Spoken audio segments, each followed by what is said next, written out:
नमस्कार बंधुरा आपनारा देखছেন voice of Bankura presented by anticlock technology. শিক্ষা দপ্তর তৃতীয় সামেটিক পরীক্ষার দিনক্ষণ আগেই ঘোষণা করেছিল, কিন্তু সেই নির্দেশ মানছে না জেলার বহু সরকারি, বেসরকারি ও সাহায্যপ্রাপ্ত স্কুল।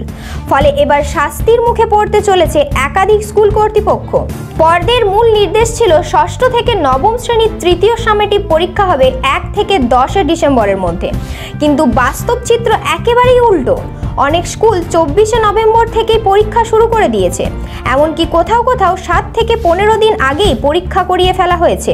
সেখানেই বড় প্রশ্ন, এত আগেই পরীক্ষা নিয়ে সিলেবাস শেষ করলো কিভাবে? শিক্ষা দিবস কমে গেলে পড়ুয়ার ক্ষতি হচ্ছে না? এই অভিযোগেই নজরে এসেছে পর্ষদের। পশ্চিমবঙ্গ মধ্যশিক্ষা পর্ষদ স্পষ্ট জানিয়ে দিয়েছেন, 1 থেকে 10 ডিসেম্বরের বাইরে যে স্কুল পরীক্ষা নিয়েছে বা নিচ্ছে তাদের বিরুদ্ধে নেওয়া হতে পারে কঠোর ব্যবস্থা। প্রয়োজনে পাঠানো হবে শো কজ নোটিশ প্রধান শিক্ষক শিক্ষিকাদের।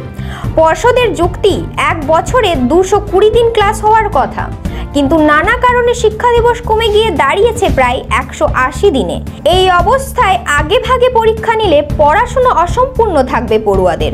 শিক্ষা অধিকার আইন মেনে পর্যাপ্ত ক্লাস ডে নিশ্চিত করা পর্ষদের দায়িত্ব, কিন্তু স্কুলগুলির একাংশের দাবি বারবার নির্দেশিকা বদলানোর পরিস্থিতি আরও জটিল হয়ে যাচ্ছে।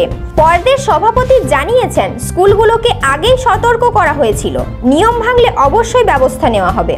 ইতিমধ্যেই 2 ডিসেম্বর থেকেই নতুন নির্দেশ জারি করেছে পর্ষদ। তাদের আশা, পরীক্ষার তারিখ সঠিক রাখা গেলে পড়ুয়ারা আবার ক্লাসমুখী হবে।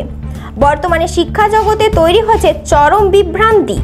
একদিকে পর্ষদের নিয়ম, অন্যদিকে স্কুলগুলির বাস্তব পরিস্থিতি। দুই পক্ষের এই টানাপোড়েনে সবচেয়ে বেশি চাপে পড়েছে সাধারণ ছাত্রছাত্রীরাই। নিয়ম মানা হবে নাকি বাড়বে বিতর্ক?